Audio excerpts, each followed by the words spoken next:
À l'issue d'un mois de compétition sur France 2, Renaud a gagné les Masters 2022 de N'oubliez pas les paroles.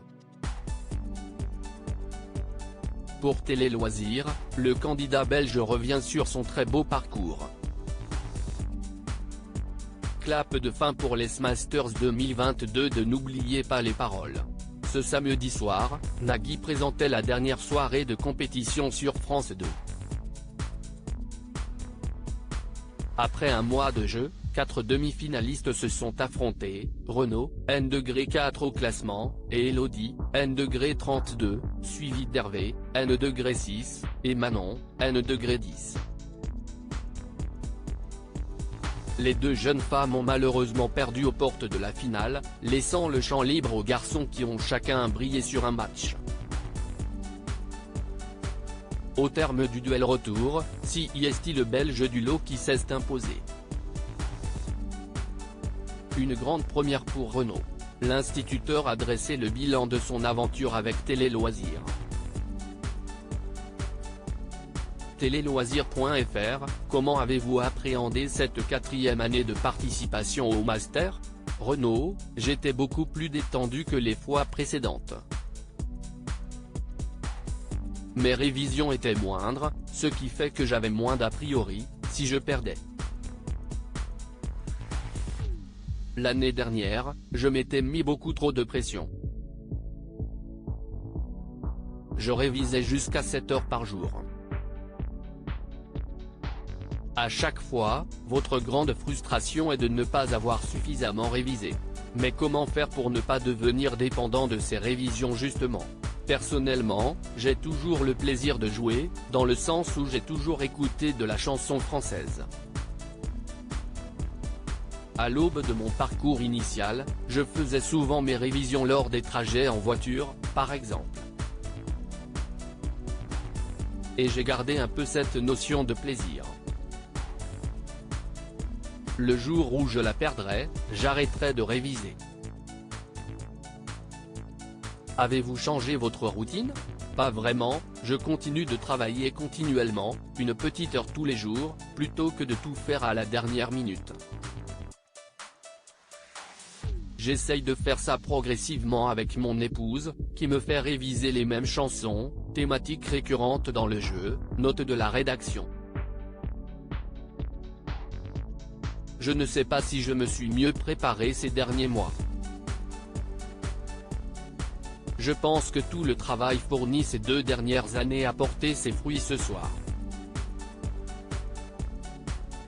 Quel était votre objectif en rejoignant ces masters ? Je voulais accéder aux primes et gagner un petit quelque chose, parce qu'on révise aussi pour ça. Par contre, je ne voulais pas forcément les gagner, je n'ai pas cette prétention-là. J'avais envie de me frotter au meilleur des meilleurs afin de voir si mon travail personnel allait payer. Y a-t-il un moment dans la compétition où vous vous êtes senti en danger ? Oui, alors je ne vais pas dire que j'avais des prédictions par rapport aux candidats qui allaient se qualifier, mais je savais que les candidats extrêmement forts allaient tomber face à moi. Même si on est dans une routine où les gens sont plus performants qu'à l'époque où moi j'arrivais. Je savais que KL était un candidat aux connaissances très fraîches, puis Arsène, N-32, a été assez impressionnant. J'ai aussi rencontré Geoffrey, N-14, et c'est celui qui a le plus révisé cette année. Je suis donc tombé que sur des costauds. Et c'est ce que j'aime. Je préfère perdre face à ce genre de profil plutôt que de gagner face à une personne plus relaxe. La finale contre Hervé, c'est finalement la rencontre entre 2 anciens. Cette position vous dérange ? Pas du tout. Cela va bientôt faire 4 ans que je suis dans la famille N'oubliez pas les paroles et affronter Hervé, qui est un candidat emblématique, c'est un peu rigolo, en effet. Dans le sens où on voit que les anciens se sont adaptés à la nouvelle formule avec des super maestros. Mais si on est compétitif, on est obligé de s'adapter.